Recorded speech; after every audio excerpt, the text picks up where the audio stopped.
Hello amis investisseurs, aujourd'hui, comme vous l'avez vu, on va parler un peu des tendances boursières et surtout sur le fait de ne pas suivre bêtement ce que vous entendez et ce que vous pouvez suivre sur les réseaux. Pourquoi j'ai voulu faire cette vidéo? Tout simplement parce que on entend souvent parler de ouais, on est en bull market, on est en bear market et patati, et actuellement au moment où je fais cette vidéo, la présidence de Trump fait mal au marché, etc., etc., etc. Je voulais faire cette vidéo pour un petit peu dans la lignée du post. Si vous n'êtes pas abonné encore à mon compte Bonsaï, n'hésitez pas à vous abonner à mon compte Bonsaï. Le lien se trouve dans la description. Sur la lignée du post Focus on your work.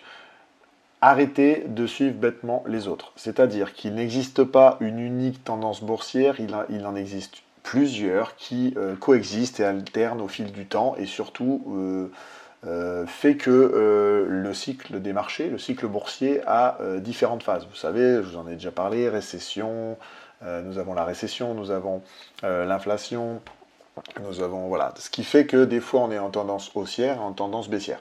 Je reviendrai sur les définitions tendance haussière et tendance baissière, j'ai trouvé un petit site, je vous le montrerai direct. L'objectif, c'est de vous déculpabiliser sur pas mal de choses et d'erreurs que vous pouvez faire à cause de ce que vous pouvez entendre et surtout ces informations qui viennent jouer sur les tendances boursières. D'accord? Donc déjà, définition de la tendance boursière. Qu'est-ce que la tendance boursière? Alors elles sont présentées, j'ai lu ça comme ça, j'ai voulu vous le dire, elles sont présentées comme le Graal de l'investissement, mais qu'est-ce que c'est exactement? C'est une direction générale dans laquelle se déplace le marché ou un actif spécifique. Cependant, le problème survient lorsque les investisseurs suivent ces tendances sans réfléchir. Pourquoi? Tout simplement parce que les marchés sont imprévisibles, on ne peut rien prévoir, vous n'êtes pas Madame Irma. Ah oui, les gens qui, au fait, petit laïus, les gens qui vous font des trucs comme quoi demain ça sera bien, mieux, plus mieux, pas de pluie, plus beau, etc. L'écoutez pas trop, restez aux fondamentaux, c'est pour ça, je vais vous le répéter là-dessus, restez sur les fondamentaux des sociétés que vous voulez choisir, respectez votre stratégie que vous avez définie pour construire votre portefeuille, et tout ira bien.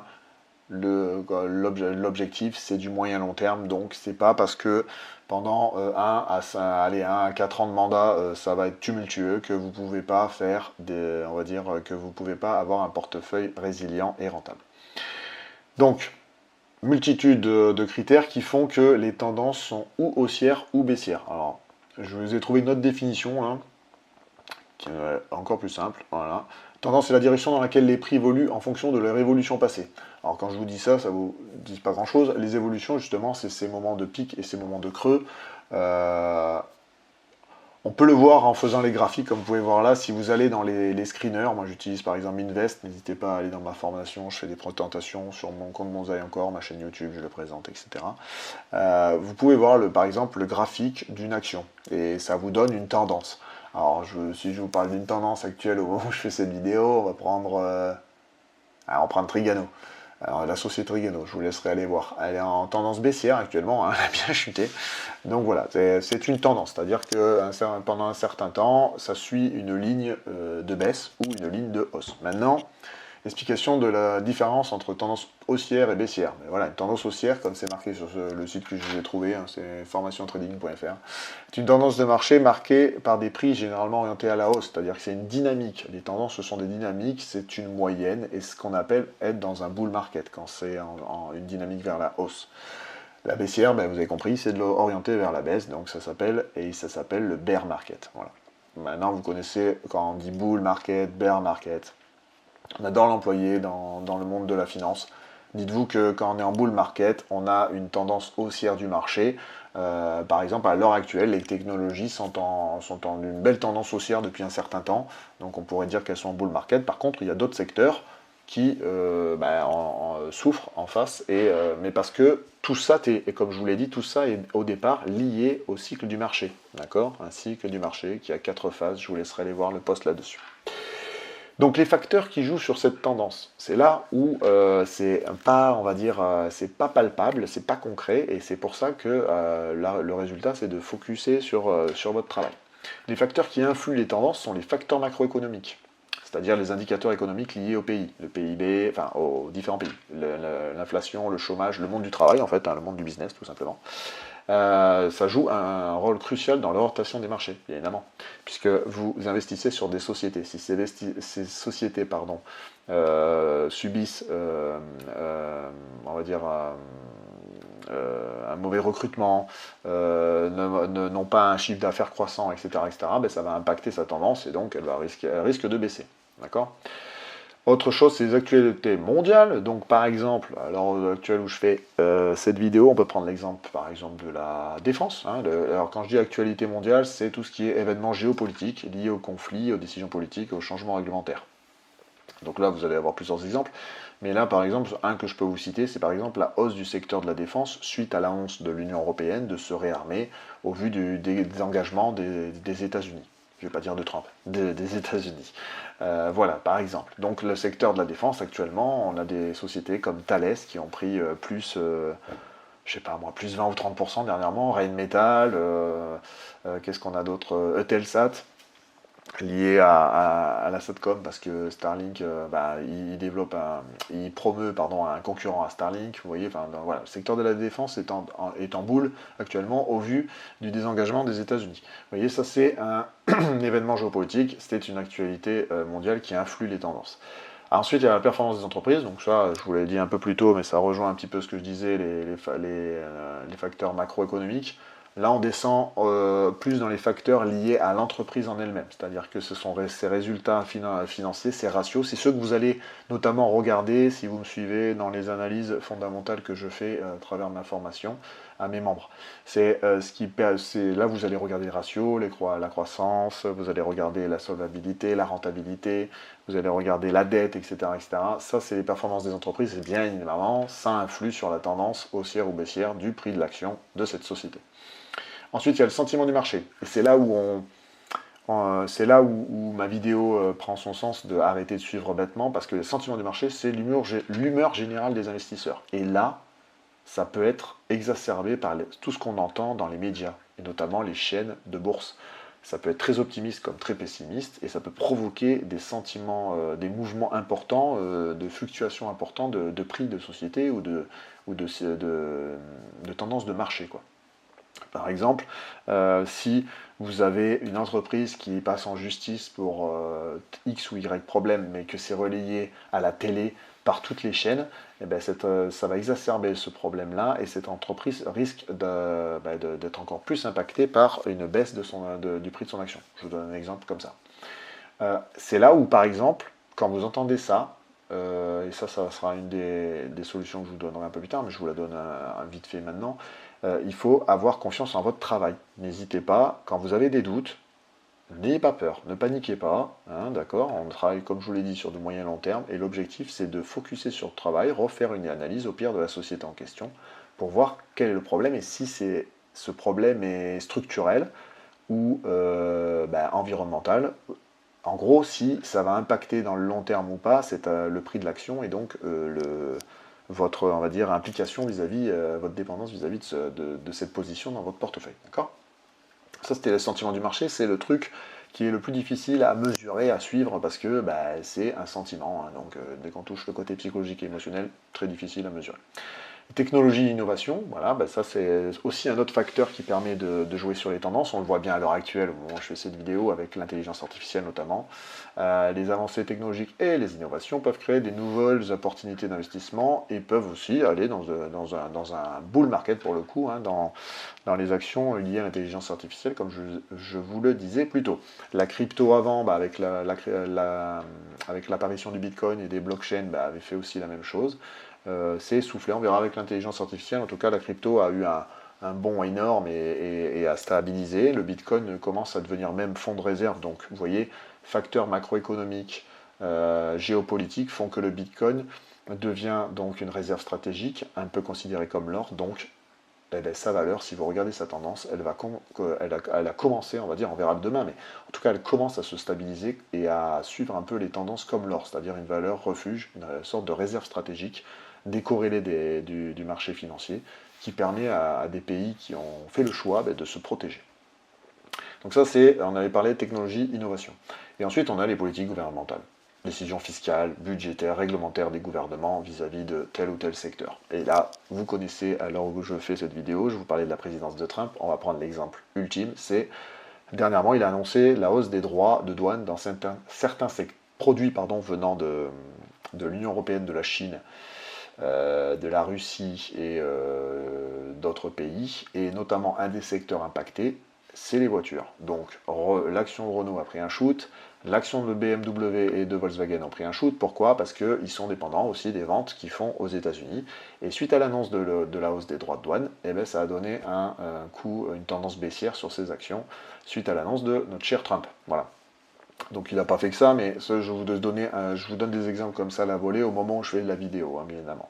Alors comment devez-vous aborder les tendances? Comme vous l'avez compris un peu en fil rouge, les tendances sont complexes et imprévisibles. Donc elles sont le résultat de plusieurs facteurs que je viens de vous décrire plus tôt. L'objectif pour vous, c'est de, comme je vous le disais plus tôt, ne pas paniquer, déjà première chose, travailler sur votre psychologie et surtout travailler dans le sens où vous êtes sur un investissement moyen-long terme, d'accord? Vous n'êtes pas un trader, donc n'ayez pas le FOMO, n'ayez pas la panique, n'ayez pas tout ça. Le but du jeu, c'est, vous entendez des infos qui impactent une action, une position de votre portefeuille, croisez les sources d'informations déjà pour voir si c'est de bullshit ou pas. Ensuite, revenez à vos fondamentaux. Les fondamentaux, c'est simple, c'est la liste de critères qui vous a permis de faire la sélection et l'analyse de cette action et donc de prendre position dessus. D'accord? Reprenez votre analyse. C'est pour ça qu'il ne faut pas les garder, il ne faut pas les jeter, pardon, vos analyses, vous les gardez. Ça vous permet de temps en temps, justement quand il y a ces infos qui viennent impacter le prix de l'action, de vous permettre de pouvoir, vérifier votre analyse et de confirmer ou pas ce que vous entendez à la télé. D'accord? Ensuite, l'autre chose qui vous permet de faire ça, c'est la diversification. Alors, le fait de se diversifier, je crois que c'est le mot qu'on emploie le plus en investissement en bourse, hein, mais bon, c'est quand même pas mal confirmé par les études et par les grands gérants de fonds. La diversification permet on va dire, de vous rassurer. Je ne dis pas de vous protéger, mais de vous rassurer dans le moyen long terme. Pourquoi? Parce que tout simplement, comme je vous disais, le cycle du marché... Ah, attendez, à force je vous en parle, mais je vais vous l'afficher parce que... Alors, cycle, marché boursier. Je vais vous remettre un des graphiques. Voilà, ça va être plus parlant. Ok, est-ce que quelque chose va m'afficher? Je vais vous dire ça tout de suite. C'est pas ça que je veux. Je vais arriver à le trouver. Désolé, je prends un peu de temps, mais Ah, il est là. Voilà, graphique que j'avais utilisé pour mon post que vous pouvez trouver sur mon compte Banzai. Voilà. Donc, voilà le cycle du marché que je vous parlais. Le cycle de marché, il y a un début de récession, vous avez la récession et ensuite vous avez l'expansion avec l'augmentation de l'inflation. D'accord? En gros, on résume à 3-4 phases qui font le cycle du marché. Tout dépend dans la phase où vous êtes. Hein, vous avez, comme c'est marqué sur que vous voyez à l'écran, des secteurs qui résistent mieux que d'autres en fonction de la phase dans laquelle vous êtes. Si vous êtes dans une phase, on va dire une tendance haussière, c'est-à-dire ici, là, vous voyez les secteurs qui marchent bien sont le 8, transport, technologie et de l'information, ça tombe bien, avec l'IA, c'est ce que je vous disais un peu plus tôt, l'énergie et matières premières. Quand vous êtes en récession, les valeurs qui vous protègent un petit peu plus sont les produits de consommation discrétionnaire, c'est-à-dire l'alimentation, ce que vous achetez au quotidien, les services financiers, et vous avez aussi les soins, la santé qui marche assez bien en défensif. Pour ça que, et au vu de ce que je viens de vous dire, c'est pour ça que, au vu du portefeuille que vous pouvez voir à travers ma formation, vous aurez une diversification un petit peu dans différents secteurs. La répartition des différents secteurs, etc., je ne m'expose pas là-dessus. Vous voulez en savoir plus, il y a ma formation, vous cliquez en dessous et vous venez nous rejoindre dans la communauté et je serai très content de parler avec vous et de répondre à vos questions. Voilà, donc c'était pour vous ramener ça sur la diversification. La diversification, vous avez différentes phases donc dans un cycle boursier, on va dire le cycle de marché, hein, et il n'arrête pas de bouger, voilà. Et ça dépend des secteurs, et comme je vous le disais plus tôt, ça dépend des critères et des facteurs, c'est très complexe à évaluer. Le mieux donc, c'est de se protéger en faisant de la diversification. Alors je ne vous dis pas d'avoir la même répartition dans tous les secteurs, et je ne vous dis pas non plus d'avoir tous les secteurs, parce que pour avoir lu certaines études, d'avoir tous les secteurs présents dans son portefeuille ne rapporte pas plus. Ça vous protège, ça c'est sûr. Moi j'ai fait un essai par exemple, c'est le portefeuille All Weather de Ray Dalio. Je vous laisserai aller voir ça. J'avais fait ça à l'ancien temps sur eToro. Je l'ai gardé pendant des années. Hein. Je réajustais toujours la même chose pour faire un All Weather. J'avais même fait une petite partie de crypto. Il n'a pas un rendement énorme, mais j'ai pas perdu grand chose non plus. Je suis resté assez neutre. C'est un portefeuille assez neutre. C'est fait pour on va dire, arriver à stabiliser une valeur d'un portefeuille. Mais on n'est pas dans la stratégie, enfin je l'ai arrêté parce que moi, voulant suivre la stratégie dividende, ne correspondait pas avec ma stratégie. Donc c'est pour ça que je vous dis, il faut suivre votre stratégie et rester dessus. Et grâce à ça, vous revenez focus sur vos travaux, vos analyses pour vérifier les sociétés. Et derrière, vous construisez un portefeuille, comme je vous dis, diversifié afin de vous rassurer et de, on va dire, arriver à prendre plus de recul sur tout ce qu'on entend à la télé et dans la radio, etc., voire sur Internet, lorsque une tendance baissière est en cours ou qui a une action qui a été impactée par telle ou telle annonce. D'accord? Donc ça, c'était ma petite vidéo pour vous dire d'arrêter de suivre bêtement les autres. Tout simplement, je voulais un peu, on va dire, vous titiller en vous disant qu'il ne faut pas suivre les gens, il faut pas suivre les gens sans réfléchir, sans prendre du recul et revenir à vos analyses. Chacun a sa stratégie, on va dire, et ses valeurs, et un portefeuille qui suit ses valeurs. Donc, s'il vous plaît, ne vous comparez pas et ne suivez pas les gens aveuglément, mais que ça soit lors d'une tendance baissière ou dans une tendance haussière. Hein. Je veux dire, là, à l'heure actuelle, si vous en écoutez la télé et tout, bon, au moment où je fais cette vidéo, il s'est stabilisé, mais jusqu'à présent, on disait Nvidia, c'est magnifique, il faut investir dedans et tout. Ouais, ben, regardez la valorisation d'Nvidia, vous allez voir que vous allez la payer super cher. Et pour, on va dire, s'y retrouver, il faudra attendre des années derrière. Voilà, donc il y a beaucoup d'actions comme ça qui sont excessivement cher à l'heure actuelle à acheter et bien trop cher par rapport à leur valeur, ce qu'on peut dire, ce qu'on appelle la valeur intrinsèque, donc le juste prix de l'action normalement. Il y a des outils pour vous aider. Ça, pareil, je vous laisse aller voir mon compte Bonsaï pour découvrir ces outils. J'en utilise plusieurs et j'ai fait quelques vidéos. Évidemment, ceux qui sont en formation, je leur explique un peu plus précisément le pourquoi du comment j'utilise ces outils. Voilà, donc c'était la petite vidéo pour vous dire que les tendances boursières, c'est une indication, mais il ne faut pas suivre bêtement ce que vous entendez et surtout, ne paniquez pas. Revenez focus sur votre business, sur votre analyse, sur les fondamentaux. Au pire, refaites l'analyse de votre entreprise et si là, elle ne répond plus à vos attentes et à votre stratégie, là, vous pouvez réfléchir à vendre. Voilà, je ferai sûrement une prochaine vidéo sur quand vendre une action. Je pense qu'elle sera intéressante aussi. Je vous dis encore merci de me suivre et je vous dis à une prochaine vidéo. Ciao, ciao.